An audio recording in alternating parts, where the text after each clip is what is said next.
Hello, magandang hapon po sa inyong lahat and welcome to our fourth session of Step Up. And today we're gonna be talking about the United Kingdom. Part 4 na po tayo, no? And malapit na po tayo matapos. Next week na po yung last ng ating Old Testament survey. Hopefully naririnig niyo po ako kung mahina or meron pong problema. Paki-mention lang po, pakisabi lang po sa ating chat or sa ating pong chat room para po malaman ko kung okay po ba siya or hindi, no? Para ma-adjust natin. Tingnan po natin kung ano po kung meron man pong problem. Pero so far po ba, kami po ba ay naririnig nyo na okay? No, okay po ba yung pagdating natin dyan sa inyo? Is it loud and clear? Pakilagay naman po sa inyong, dito po sa chat room kung okay po sa inyo yung inyong naririnig. Sige po, antayin ko po kayo.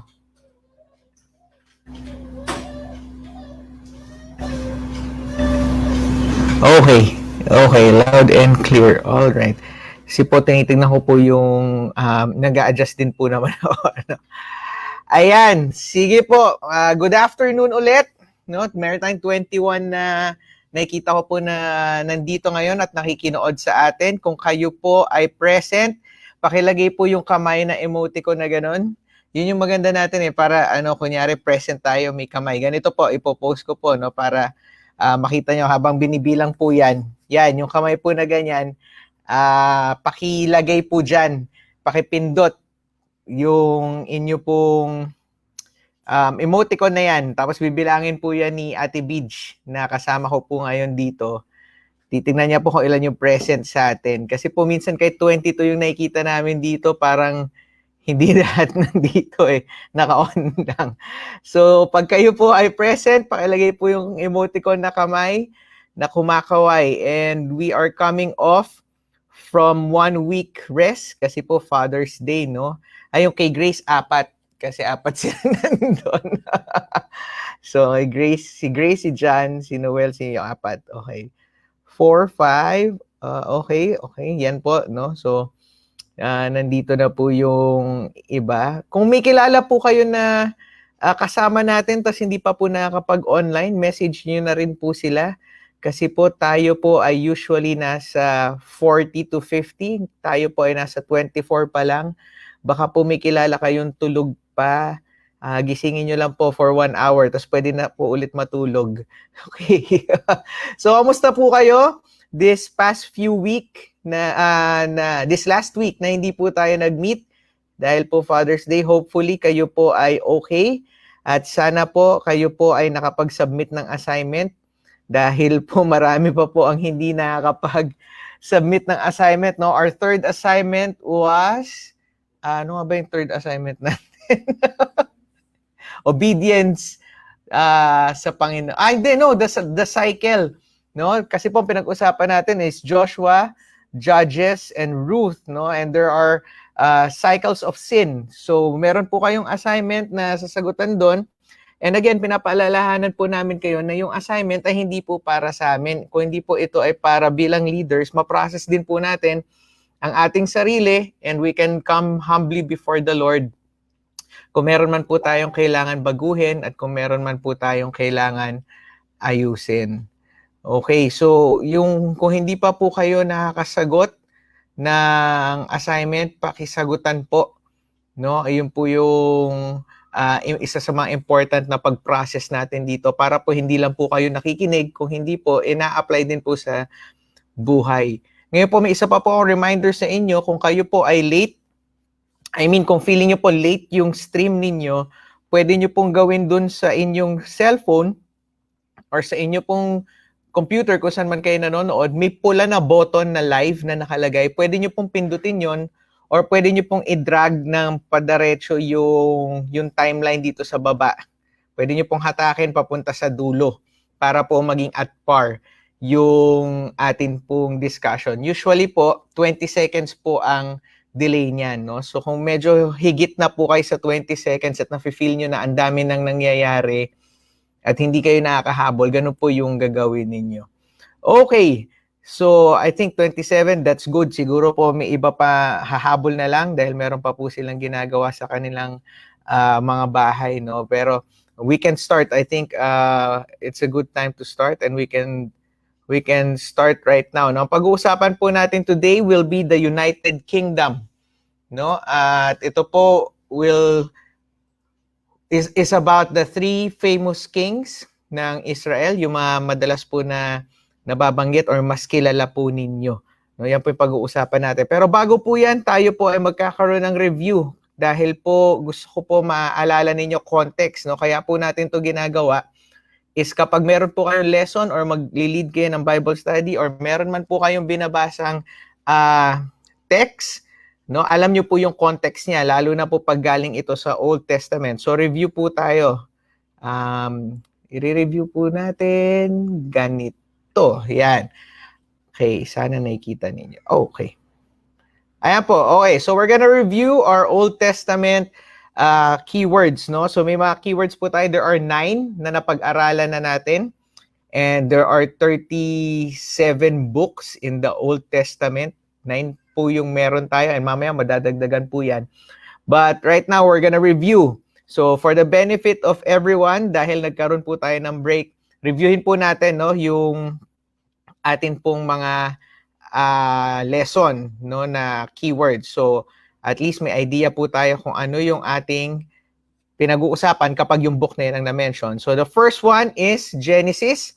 Ano po ang keyword niyan? Kung alam nyo po, isulat nyo lang din po para nakakapag-review na rin po kayo, no?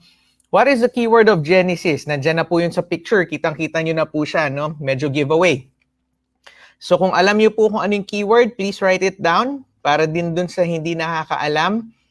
May benefit po na makapag-review din sila at malaman din po nila. Okay. No, sulat nyo lang po, no? So Genesis, pag pinag-usapan natin Genesis, beginnings. Big N, yan po yung magre-remind sa inyo yan, beginnings, no? So pag Genesis po yung book na pinanggagalingan, madalas po yan ay tungkol sa panimula. Panimula ng maraming bagay, no? So dyan nyo po yun makikita sa Genesis. Okay, next. Ano po ito? Ito po ay Book of Exodus at ang kanya pong keyword ay andyan rin po, no? Obvious naman po kung ano yung keyword niya. Okay. Sa Book of Exodus, ang ating pong keyword ay exit. No? Ito po ang kwento ng mga Hudyo kung saan sila po ay lumabas ng Ehipto. No? Ayan po ang Exodus. Okay. Nakikita ko po sa sagot ninyo, may mga ilan po sa inyo na nasa Genesis pa rin. Yan po yung ibig kong sabihin, no? Yung inyo pong live button na red, pwede nyo pong pindutin or i-drag nyo po yung bar para po umabot kayo sa ating pinag-uusapan. Excuse me. Okay. Exodus, exit. Pangatlo po ay ito. Ano pong book to? No? At saka po kung anong keyword.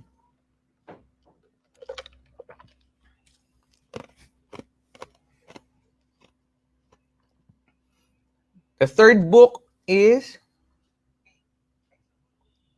yan. The third book ay Leviticus.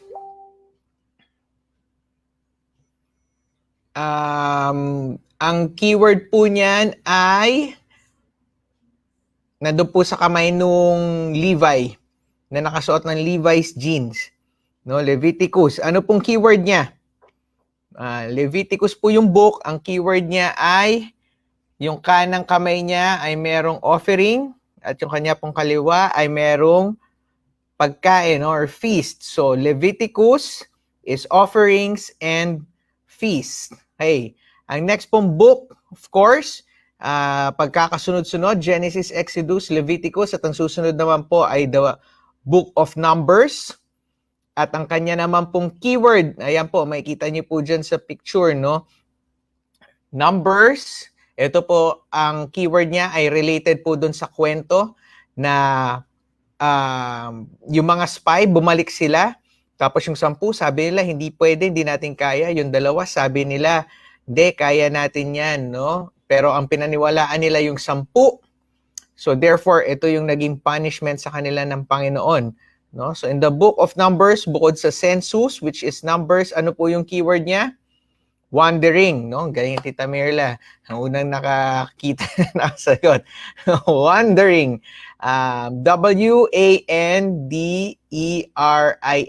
No? Wander, or yung ano bang English na, ano bang Tagalog ng wonder? Yung parang naglilibot ng walang pupuntahan, no? Parang ganyan, naggagala, parang loitering.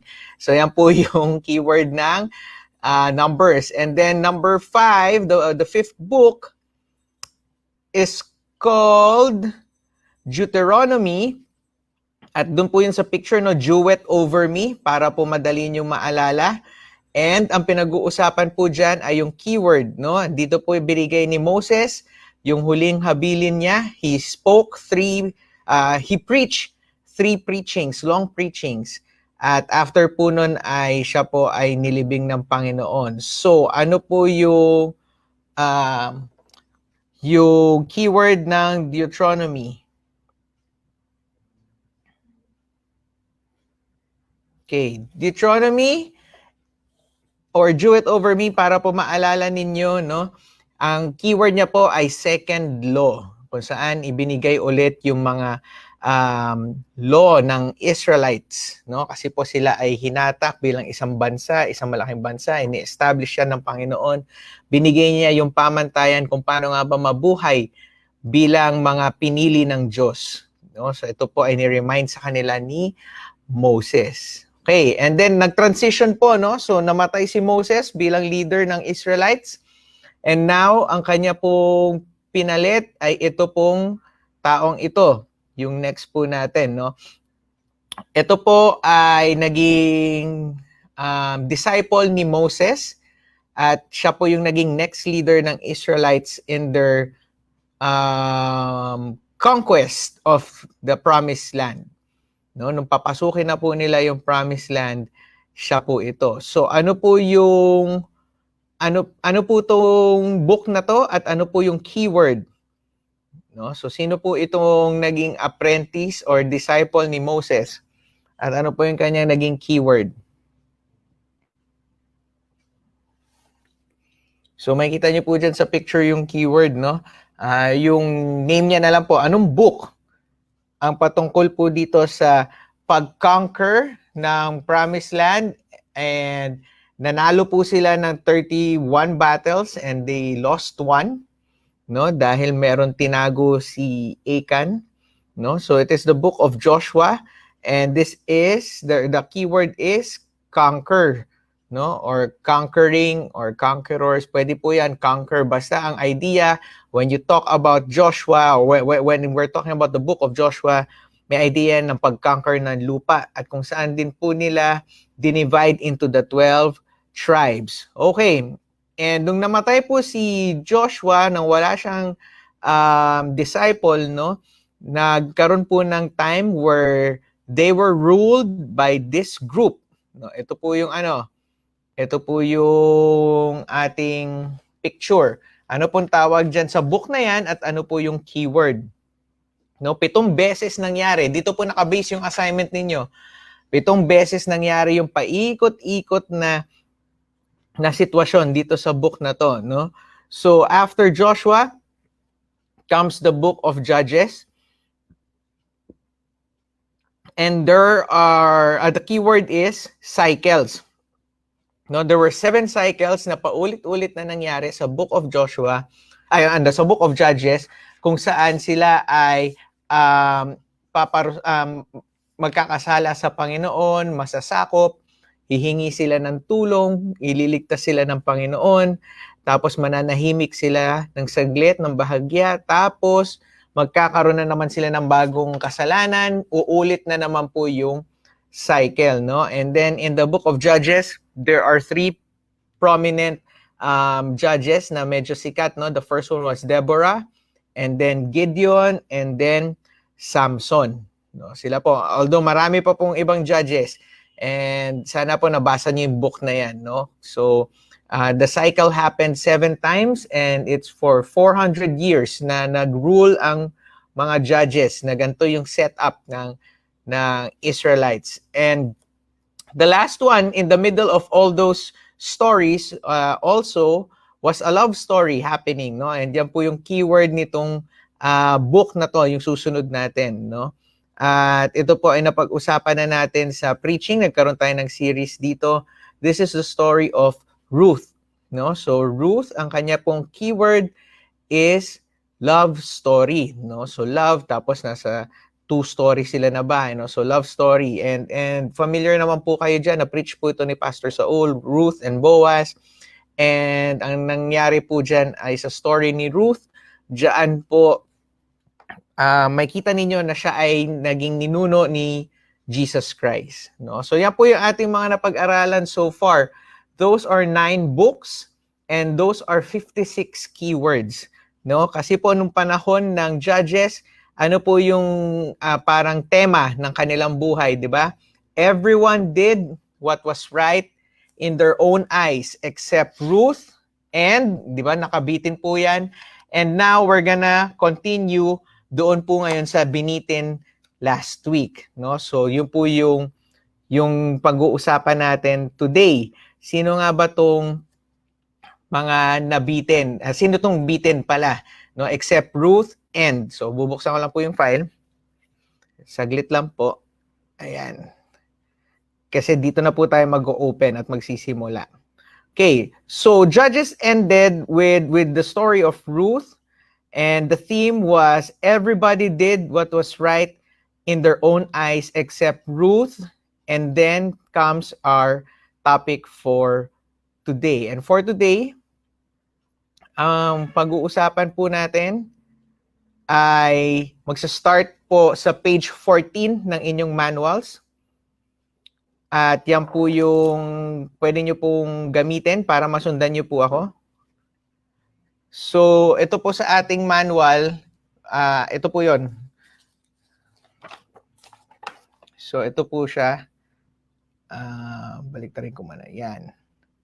So, 1 Samuel to the poets. Yan po yung pag-uusapan natin today. So, we're on the 4th week and we're gonna be talking about the United Kingdom. Okay? So, pupuntahan po natin yung kwento na yon, no? So kung titingnan niyo, kung susundan niyo po yung way na kung paano nagkaroon ng Israel at sino yung mga rulers nila, ang unang-una po, it was God, no? And then Abraham and the stories of Noah. And then after the flood, it will focus on one person, which was Abraham. And then sa Abraham, ang mag-rule sa buong Israel was through Abraham, Isaac, Jacob, no? Yung po yung naging namumuno patungkol po sa bayan ng Israel.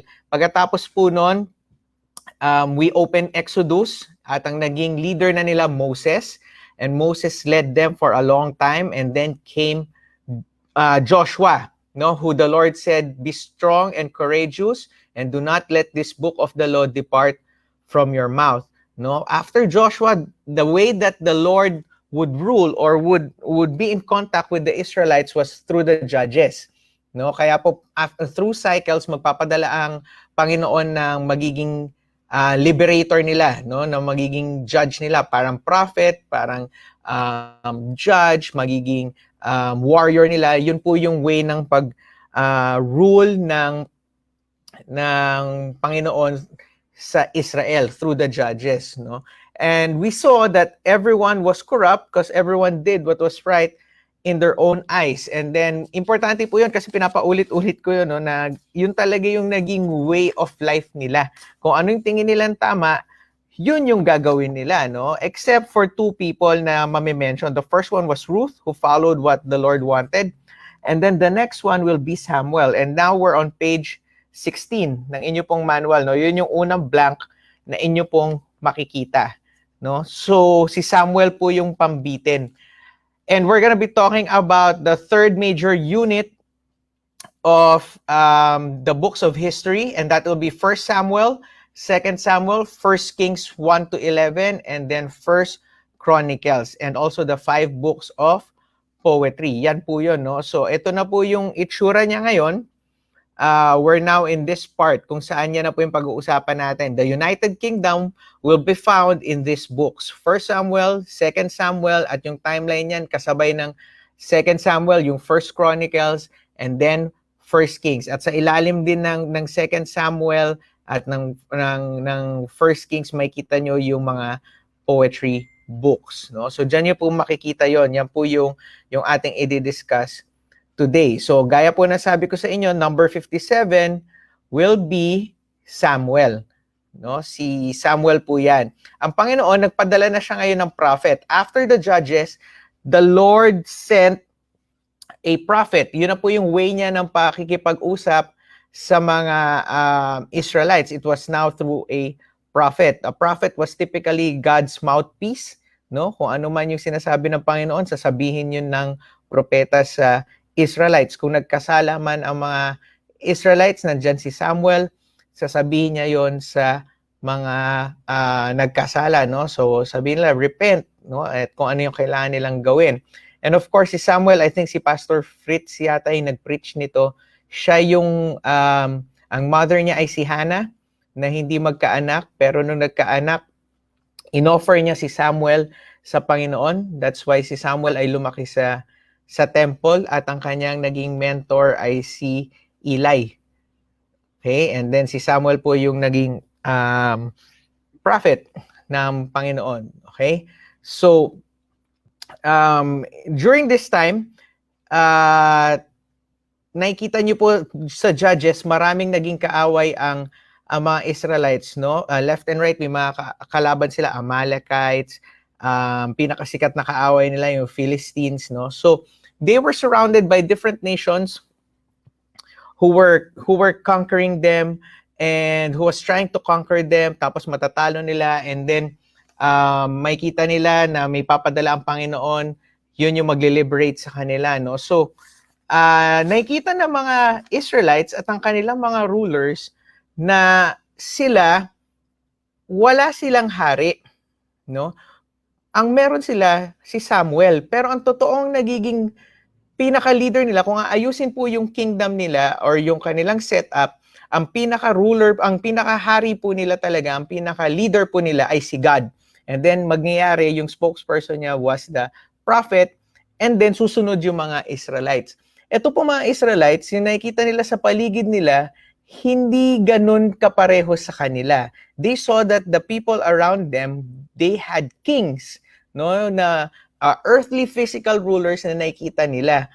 And wala silang ganun, no? And sabi nila, bakit hindi tayo magkaroon ng king? Gusto namin magkaroon tayo ng king to establish a nation. Kung nation man tayo, gusto namin magkaroon ng king, ng ruler, no, na mag-establish at magsasabi, pwede natin ipanlaban, ipakita sa ibang tao. Sasabihin natin, etong hari namin, ito yung hari ng bansa ng Israel, no?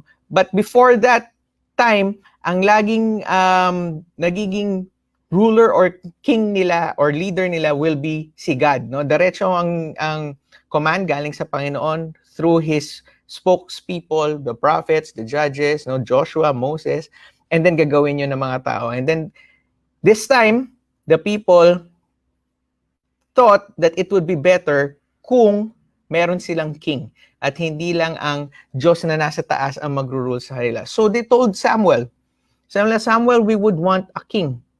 No? Ang gusto namin, meron kami nakikitang ruler, meron established na king kami na pwede natin ipakita sa ibang kalaban natin na meron din kaming hari, ito yung kaharian namin, ito yung kingdom namin, this is our king. No? So that is what they wanted. And they were telling this to Samuel, and Samuel was hesitant, no? Ayaw niya ng ganun. Kasi syempre, alam niya yung Panginoon yung dapat na nasusunod, no? Na kung ano sabihin ng Panginoon. But the Israelites were persistent that they wanted to have a king. Okay? So, sa isang mga pagtitipon-tipon ng mga leaders ng Israelites, napag-usapan to, na kailangan magkaroon na tayo ng hari. At kailangan natin mamili kung sino ang ating magiging hari. no? And they laid down the foundation kung ano yung dapat nilang magiging condition, kung ano ang magiging ruler nila. Ano pong ibig ko sabihin? Ibig ko sabihin, the people decided or gave the criteria on who would rule them, no? Hindi si God. Kasi si God yung dapat na magsasabing ganito ang category, ganito ang ugali, ganito ang heart niya dapat, no? Dapat ganun. Pero hindi ganun po yung nangyari. Ang nangyari dito was the people deciding or giving the criteria kung ano yung gusto nilang itsura ng magiging hari nila. At ang lumabas na criteria ng kanilang pagiging hari na kanilang pipiliin is dapat macho, matikas, matangkad, guwapo, no? Yung pwede nilang ipangharap sa ibang mga hari. Para bang kung magkakaroon ng sindakan ng hari, ng pagwapuhan or pamachuhan ng hari, mananalo sila. So that was their category. Kailangan yung hari natin, pwede nating iharap kahit kanino at masisindak na sila at ma-amaze na sila talaga sa hari natin, no? So in one of their discussions, na bring up itong pangalan ni Saul. No, Saul was from the, if I'm not mistaken, he was from the he was from the tribe of Benjamin. No, and ang description kay Saul was that he was a head above everyone else. Meaning, mas matangkad siya ng halos isang ulo sa lahat ng tao. Malaki din yung katawan niya, may itsura din siya, gwapo din siya.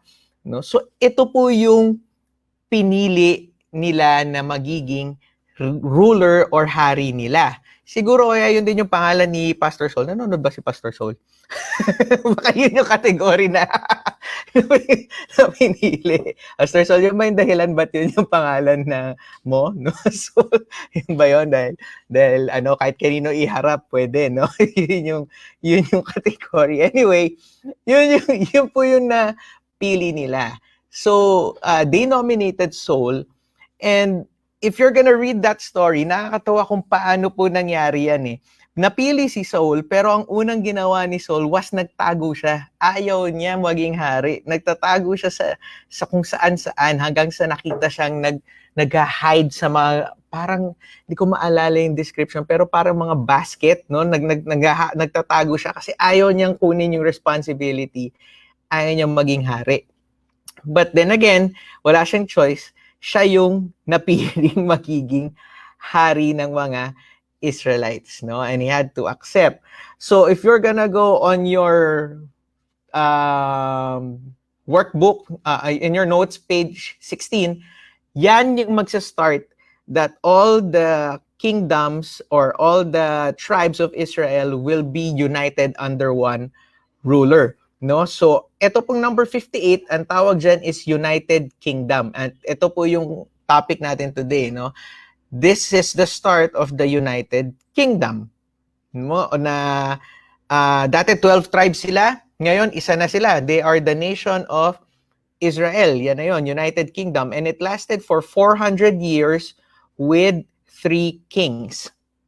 Okay, 3 kings po dito ang nag-rule under the United Kingdom. And of course, the first one, yung sinabi ko na po sa inyo, was Saul, no? Number 59, Saul. And yung kasunod po niyan, no heart. So, meron po tayong titingnan dito, no? And it will be involving hearts. Okay, so Saul, no heart. So, 57, Samuel. 58, United Kingdom, 400 years. 59, Saul, no heart. And this is the start of the United Kingdom where the whole nation of Israel was united under one ruler. Hindi na sila tinatawag na 12 tribes of Israel. The nation of Israel na sila. No? At si Saul po yung naghari nun. Saul, when he started, he was doing good. Okay naman po si Saul nung siya ay nagsimula. No? Pero bago po ako magpatuloy, gusto ko po ipakita sa inyo na ito yung kanyang picture. So that will be Saul. And kung makikita nyo po sa beach, merong isang mule. Diba? So, Samuel. Ganun po yung demonic device na ginamit nila dito. So there's one mule. That means this is the book of 1 Samuel. No? Samuel. And this is Saul. No? Makikita nyo po may hawak siyang So, no, para madali nyo po maalala na this is about Saul. And if you're gonna see, yung kanya pong keyword ay nandoon, no heart. Yan po si King Saul. And dun po sa notes ninyo, ito po yung ilalagay nyo doon, no? Si Saul. Yan po yun. Sa page 17. 1 Samuel, Saul. Saul po yung ilalagay nyo dyan. Okay. So nakita nyo na nga po that, nakwento ko na po sa inyo that he ruled, and in the beginning, he was okay. Until unti-unti the power got to him and he got corrupted, naging iba na po yung pananaw niya sa kanyang pagiging king, pagiging ruler. Bakit? Kasi yung heart niya talaga sa totoo lang hindi ready. Hindi maayos talaga yung puso niya when he was supposed to rule. And take note, he is gonna rule the people of God, and hindi sila tinitignan the same way as other nations, no? Mas mataas yung standard na ina-uphold ng Panginoon pagdating sa kanyang mga mamamayan, no? Sa kanyang people, no? So hindi pwede na yung heart mo ay hindi in tuned or hindi maayos sa Panginoon, no? Dapat maganda yung status ng heart mo kasi yan talaga ang sinusukat ng Diyos, no? And that, by that standard, different po talaga ang tingin sa atin ng Panginoon, lalo na the people of God. Hindi siya pwedeng ihambing kahit kanino. Kung ang surrounding nations ay ganito yung lifestyle nila, sila, they're supposed to be different. They're supposed to be holy. They're supposed to be righteous, no? And their king should also be the same way. Kasi the king represents the whole nation, no? So yun po yung malaking responsibilidad ni King Saul. And when he started out, it was okay. He was doing fine. What happened was that somewhere along the way, no, he got corrupted ng power and it got to him. And the reason na hindi siya naging favorable na sa Panginoon or he fell out of favor was because there was this one instance when they won the war against Philistines. Merong ginagawa sa kanilang Panginoon na inuutos sa kanilang Panginoon na kailangan sunugin nila yung mga sirain nila yung mga makukuha nila, wala sila itatago. May mga rules ang Panginoon na ganyan na kailangan patayin nila lahat, and then they will offer a sacrifice sa Panginoon. When Saul won this battle, inaantay niya dumating si Samuel kasi magbibigay siya ng offering.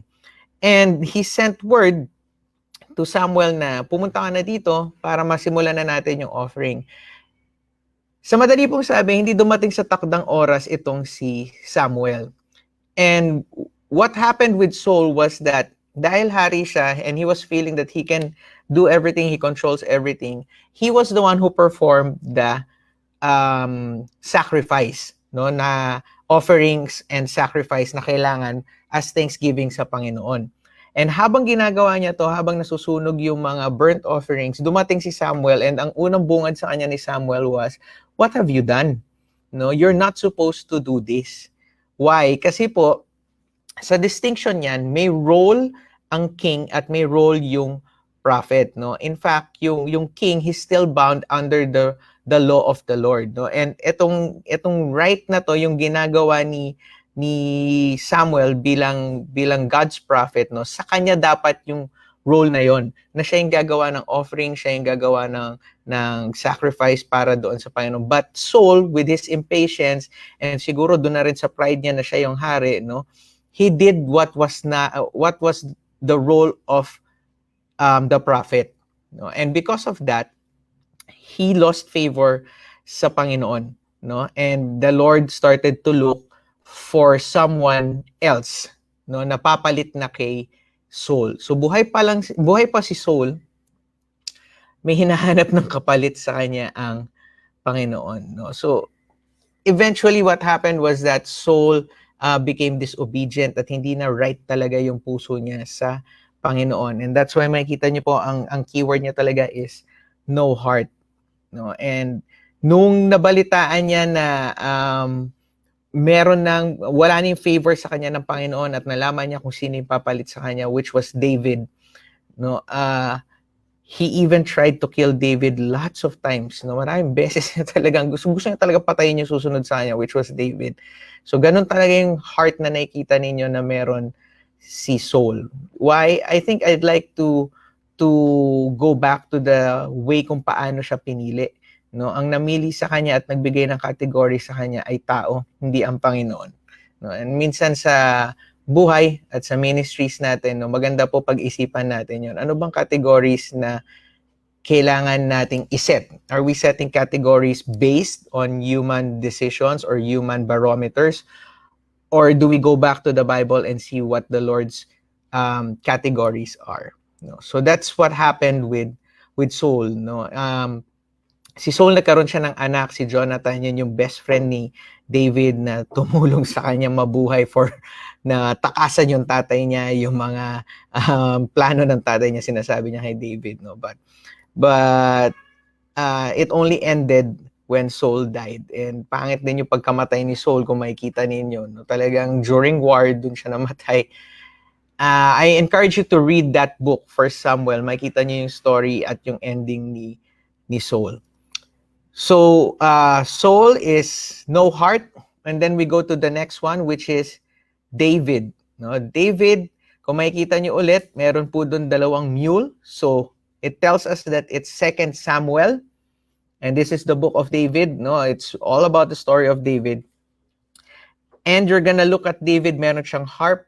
He is also a king, meron siyang crown. Makikita niyo sa gilid niya yung slingshot niya. At kung makikita niyo yung kanyang heart, buo. No? So, number 60, David, whole heart. Yan po yung keyword ni David. No? So, makikita niyo po dyan, 2 Samuel, David, whole heart. Yan po yung ilalagay niyo dito. 2 Samuel, David. Okay. In the book of 2 Samuel, in the story of David, ito po yung kwento na kung paano siya naging king, no? How he started. Kanina po nabanggit ko sa inyo na hindi pa patay si Saul, meron nang naihanda ang kapalit sa kanya. At kung paano naman po pinili si David is a contrast on how Saul was chosen. No, the Lord told his prophet to go to the house of Jesse. And then sabi niya, asan dito yung mga anak mo? Patingin nga kasi dito daw yung manggagaling susunod na hari ng Israel. And what he did was that ipresenta niya lahat ng mga matitipuno, yung panganay, yung warriors, no, na nagsuserve sa army ni Saul. Yun yung mga piniresenta nung ama sa prophet ng Panginoon, no. So when Samuel was looking at these people, kasi nga ang akala nila, yung category ulit na hinahanap ng Panginoon, warrior, gwapo ulit, matapang, matipuno, no? So ang presenta yun. So lahat ng mga anak ni Jesse na naipresenta, every time na may dadating na isa, sasabihin ni Samuel sa Panginoon, Lord, siya na ba? And the Lord will always answer no. Until naubos na yung anak ni Jesse, sabi niya, wala ka ng anak. Meron isa, pero nandoon, nagpapastol, no? Gusto mo patawag ko? Sige, patawag mo. Pinatawag nila, and it was David. No? So, nung nakita siya ni the shepherd boy, nung nakita siya ni Samuel, sabi ni Lord kay Samuel, yan yung susunod kay Saul. At ang sabi ni Samuel, sure ka, Lord? Ito talaga yung susunod, itong batang to.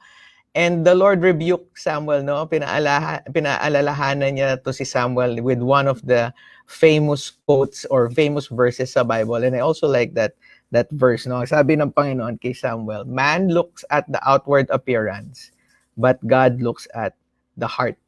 No? So kung paano niyo pinili si Saul, na kayo yung nagbigay ng category, dapat outward appearance, the Lord is telling Samuel, no, I choose differently. I look at the heart. No, yun yung sinasabi niya. So si David ang i-anoint mo. So siya yung naging inline successor ni Saul, no, habang buhay pa si Saul, si David na na-anoint na siya ni Samuel as the next king. And yun nga po yung nasabi ko sa inyo, Saul was trying to kill him nung nalaman niya na ito na yung magiging successor niya. But of course, we know the story of David. No, pinaka-famous story niya was him killing Goliath. No, and the people were singing, Saul has his thousands, but David his 10,000s. No, the people were singing that nung napatay niya si Goliath. And then, nagkaroon sila ng habulan kung saan ilang beses niya gustong patayin si David at ilang beses na rin siya muntik mapatay ni David. Pero David, hindi niya pinatay si Saul kasi meron siyang sinabi. Sabi niya, do not touch the head of who the Lord has anointed. Parang ang gusto niya sabihin, in-anoint pa rin niya ng Panginoon bilang ruler, hindi natin siya pwedeng patayin. Ang Panginoon na magdi-deal sa kanya. No, so makita niyo talaga yung heart ni David buo, no, na susunod talaga sa Panginoon.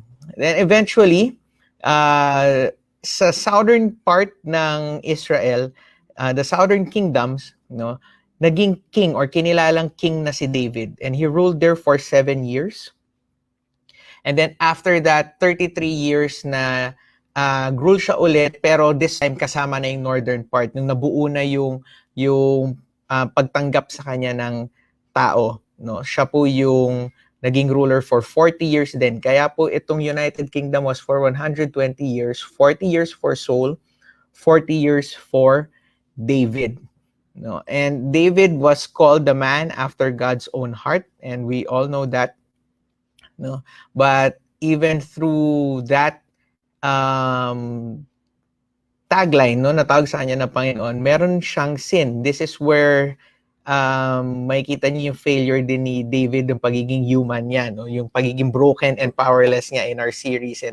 And this was when he fell into temptation with Bathsheba, no, na pinapatay niya si Uriah, yung asawa talaga ni Bathsheba, para mapakasalan niya to si Bathsheba at maging asawa niya. No, and he committed murder and he committed adultery during that time, and dito siya ni-rebuke ni Nathan, yung next prophet, no, na sinabi, you have sinned against God, and itong sin mo na to, magkakaroon to ng repercussions in the future, no. So yun po yung downfall or yung parang pinakamasakit na nangyari kay David, no, na kahit siya man after God's own heart, the Lord still had to break him and make him powerless. No, yun po yung naging series natin, and it was through that incident, no, na David and Bathsheba. So what happened was that nung natapos po yung story na yan, yung kay David, no, ang susunod na po sa kanya will be Solomon. David also wanted to build the temple, no, para mapakita sa Panginoon na gusto niya, Lord, I want to build this temple, sabi niya gano'n, para sa inyo. But the Lord did not allow him na matapos yung temple, and it will be built in the next era, sa category naman po, sa panahon naman po ito ni Solomon, no. So you read 1 Samuel, it will be about Saul, and then 2 Samuel, it will be about David. Makikita niyo po yun yung kwento nila. And parallel to that, no, yung 1 Chronicles, kasabay po yan halos ng 2 Samuel. Editorial po yan sa kwento ni David, no. So parang may isa pa pong kwento na pwede niyo pang tignan yung book, that is First Chronicles. Okay. So after David, yung isa niya pong anak will be the next ruler.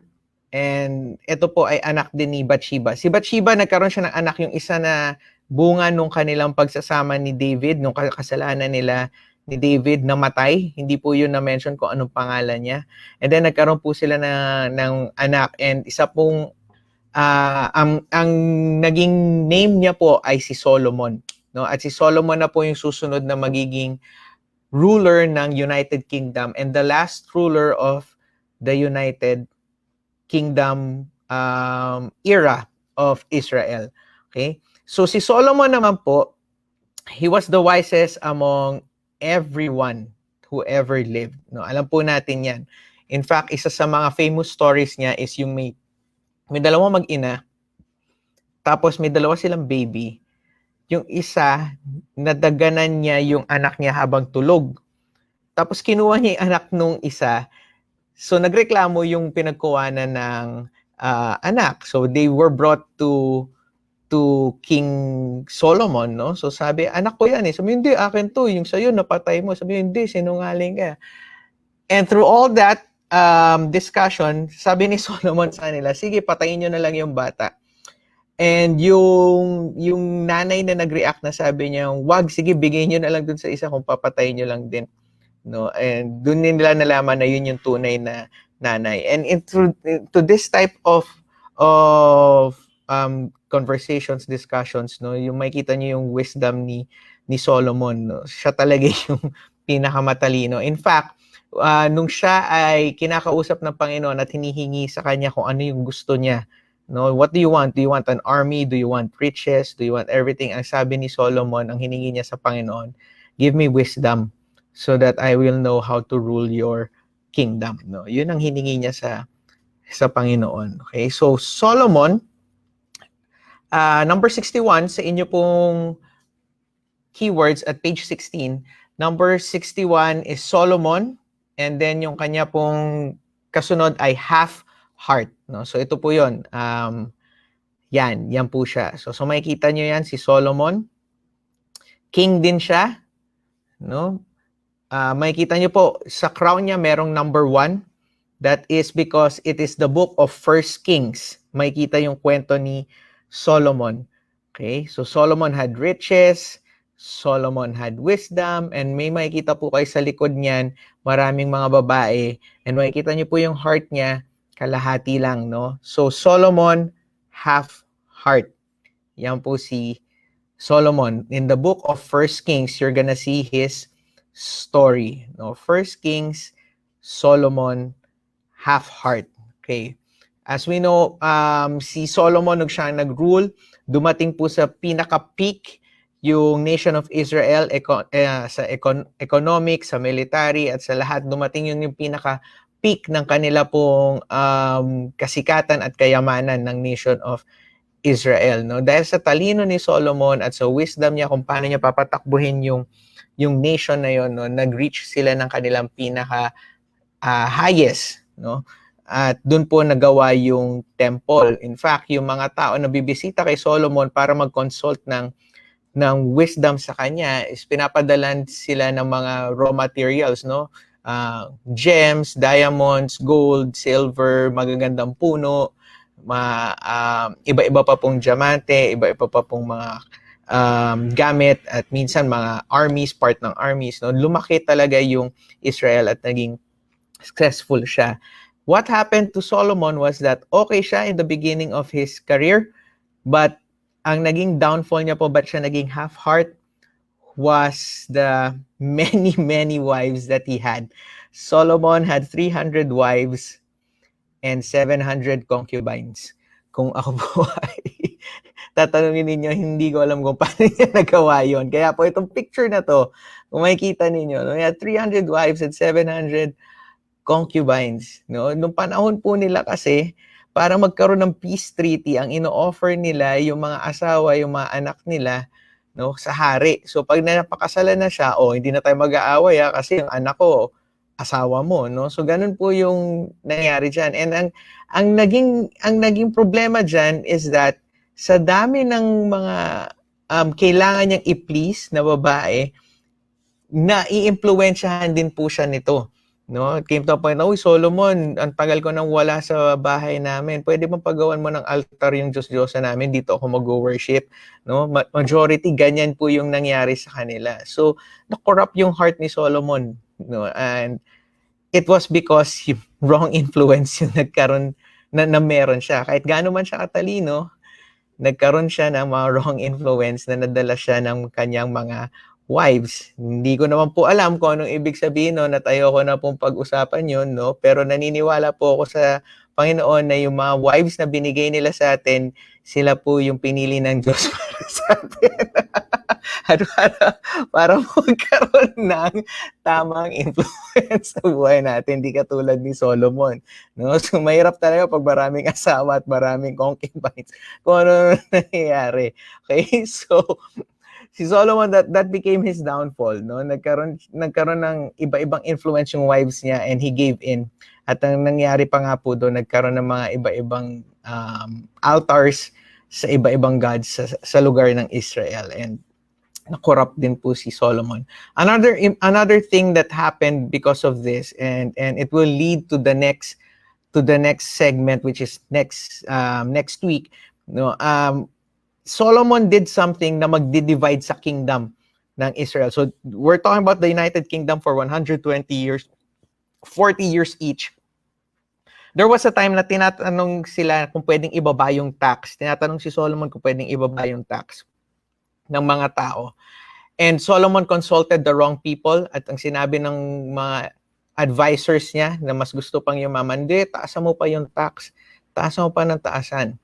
So nung nataasan niya yung tax, naggalit na yung ibang mga tribes, nag-aklas na sila, and that will cause the division, the divided kingdom, no? Yung isa yun sa magiging cause kung ba't magdi-divide itong Israel, and that's what we're gonna be talking about next week, no? So yan po yung ating ngayon, pinag-usapan, which is the United Kingdom. Started with Samuel being a prophet, siya yung naging transition between judges to kings, no, which was the prophet Samuel. And then United Kingdom for 400 years, Saul, no heart, David, whole heart, Solomon, half heart, no. So ito po yung makikita ninyo. And then the book of Chronicles, First Chronicles, is the editorial on David, no? Editorial of David. So yan po yung keyword na pwede nyo pong ilagay dyan, no? So again, kung babalikan po natin yung etong page na to, makikita nyo po, no? Under 2 Samuel, nandun po yung First Chronicles, no? So parang ganun yun. Kung i-arrange nyo siya into a structure, no, magkasama po yun, no, yung kwento na yun.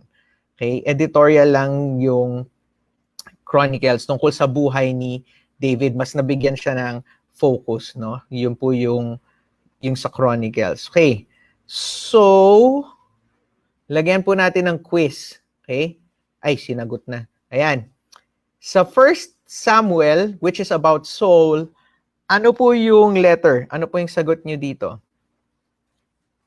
Tingnan ko kung gising pa kayo. Ano po ang 1 Samuel na keyword? Sorry, na answer dito po sa quiz natin dito.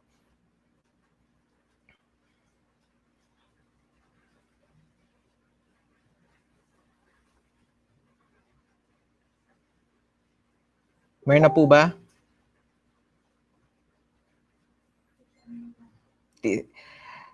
Okay, tama po, no? In 1 Samuel, sabi ni sinagot na lahat ni Jor.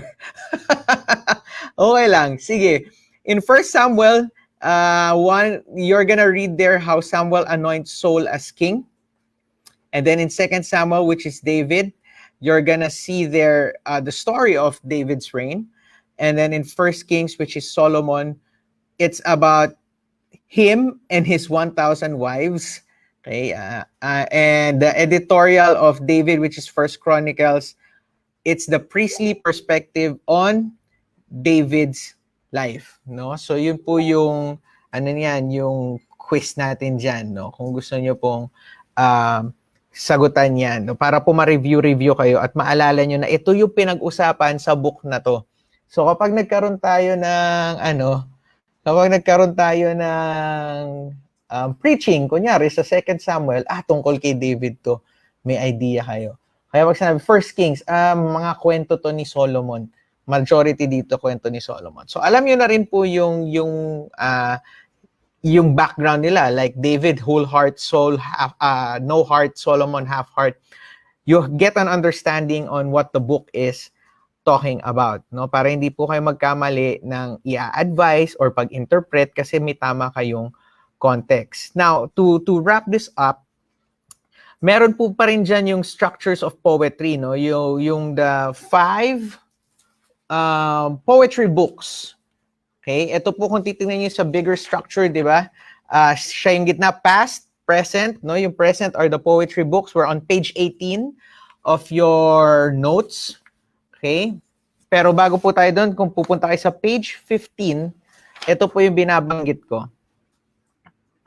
Makikita niyo po na ito yung books of history at nadaanan po natin yan, no? Madadaanan pa natin yung iba. Ito po tayo ngayon, no?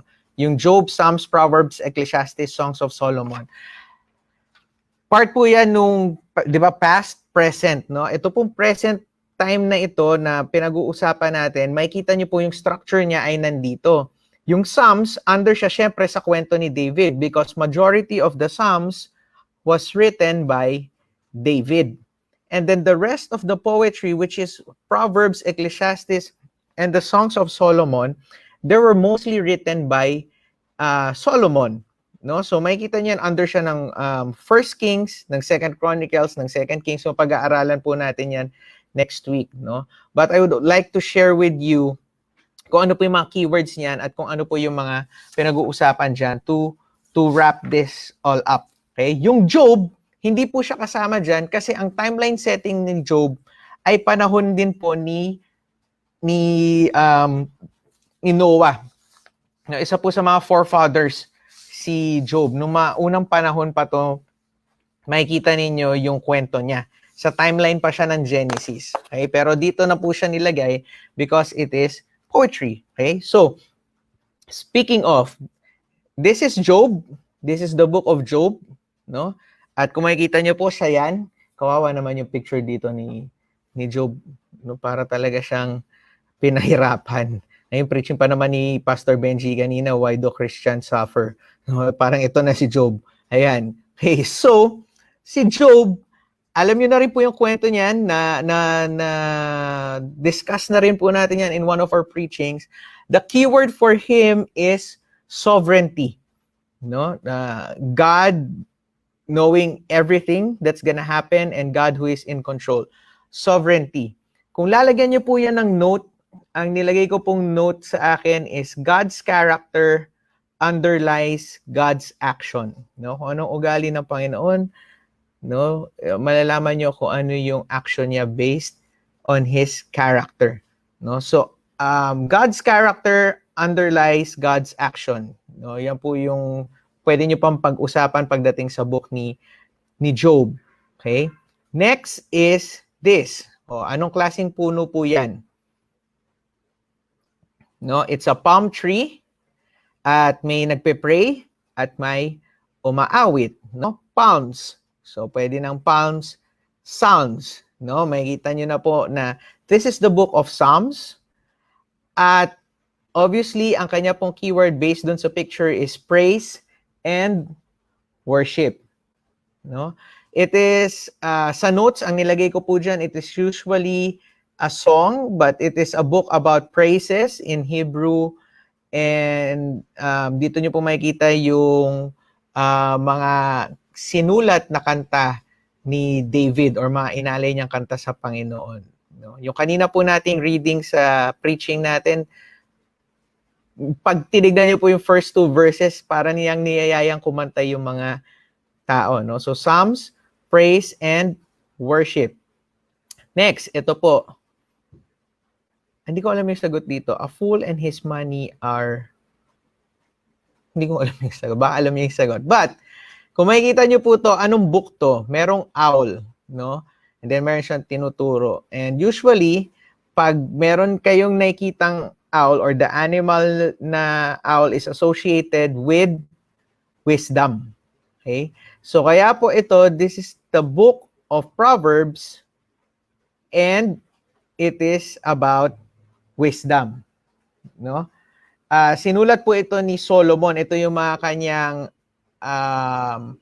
na pagmuni-munihan or yung mga sa Tagalog salawikain parang ganyan yung Proverbs, no? Yung mga wisdom quotes ni Solomon. Diyan niyo po yun makikita sa Book of Proverbs. At ito po ay Ecclesiastes, Kung makikita nyo po, walang laman ang Book of Ecclesiastes. Kasi ang keyword niya is emptiness. No? Nothing. Bakit? Ang sabi ni Solomon, nagkaroon siya ng wisdom, nagkaroon siya ng kayamanan, wealth, nagkaroon siya ng work, ng trabaho, ng ani, ng fruits of his labor. Pero sabi niya, lahat yan, walang kwenta. They are all empty kung wala ang Panginoon. No? In the book of Ecclesiastes, he mentioned the word meaningless 33 times and he mentioned under the sun 28 times. So everything is meaningless under the sun, no? Walang kwenta talaga lahat kung wala ang Panginoon, no? Fool and his money are soon parted. Hey, that's the first time I learned that. Thank you, Ate Jen, no? So, in the book of Ecclesiastes, ang sinasabi niya, emptiness, no? Walang kwenta lahat na makukuha mo at mangyayari sa iyo kung wala ang Panginoon. Okay? And then we have this, no? So sino po 'yan? Makikita niyo yung one king, first kings, and then yung heart niya half heart, no? Tapos meron na naman siyang kayamanan, pera. This is Solomon, no? At meron siyang papakasalan. So this is him singing. So this is the Song of Solomon. And the keyword is love in marriage, no? So this is love song in poetic form, no? So yan po yung kwento po diyan sa Book of Songs, no? Songs of Solomon. Okay, so ako po nung kinasal po kami ni Regine, isa po to sa book na pinadaan sa amin nung aming pastor na nagkasal po sa amin, no? Love in Marriage. Okay. To wrap this up, kung titingnan niyo po, ito yan. Ecclesiastes is about emptiness, no? Doon po tayo magsimula sa baba, no? So makikita niyo po in the book of Job, it talks about sovereignty. Seeing God's sovereignty causes us to worship him. No, we know who God is. He is in control. He has all the power, and it should cause us to worship him. And then sa Psalms, worship develops the fear of the Lord. No, we know who God is. And we know we worship him because of that, and we fear him. Hindi po 'to yung kinakatakutan na yung takot na takot, but parang no? O ang pwedeng maging translation niya ng fear of the Lord, no? And then Proverbs will be wisdom. The fear of the Lord is the beginning of wisdom. And then it will spring off to Songs of Solomon. Wisdom can build a godly marriage, and wisdom can overcome life's emptiness, no? So ito po yung mga napagmuni-munihan ni David at ni Solomon nung sila ay hari at sila ay nabubuhay, and they wrote it down and they shared it to us, no? So yan po yung keywords naman pagdating po doon sa books of poetry. Okay? So next week we're gonna be talking about the divided kingdom. Today, we learned about the United Kingdom, no? And review ko lang po, no, number 57 sa inyo pong fill in the blanks. Alam ko po may iba sa inyo completionist. Page 16, number 57, Samuel. Number 58, United Kingdom, 120 years, 40 years each for each king. Saul, no heart. David, whole heart. Solomon, half heart. And yan po yung fill in the blanks nyo. Keywords for 1 Samuel is Saul, 2 Samuel is David, 1 Kings is Solomon, 1 Chronicles is editorial on David. Keyword for Job is sovereignty, Psalms is praise and worship, Proverbs is wisdom, Ecclesiastes is emptiness, Songs of Solomon is love in marriage. Okay, so remind ko po kayo yung mga assignment ninyo, pakisubmit po, meron na po tayong 3 na nagdaan, pwede nyo pong ihabol yon, wala pong problema. No, sana po bago matapos tong sessions natin na 5 session, ma-submit nyo po yun lahat. And for this week, ito po yung question ninyo, yung assignment ninyo. In your life situation right now, who is the king that you identify with and why? No, so meron tayong Saul, no heart, David, whole heart, Solomon, half heart. Kanino po kayo sa pinagdadaanan nyo sa buhay ngayon or sa journey nyo in your life? Kung saan man po kayo nakatayo ngayon, sinong king ang nakaka-relate kayo or masasabi niyo ganito ako ngayon, no? At bakit? So yan po yung assignment niyo for this week. And hopefully masagot niyo po yan before Sunday next week. So yun lang po ang meron tayo for today. And I hope ito po ay makatulong sa inyo. At kung meron po kayong tanong, as always, pwede nyo po kaming i-message kung kahit sino po sa aming mga pastor, and you can submit your assignment to Ate Chris, to Ate Bidge, or to me. No, pwede nyo po akong i-private message. Okay, so yun lang po tayo for today. I hope to see you next week for our final week. And may the Lord continue to bless you. Maraming pong salamat. Bye-bye. See you next week.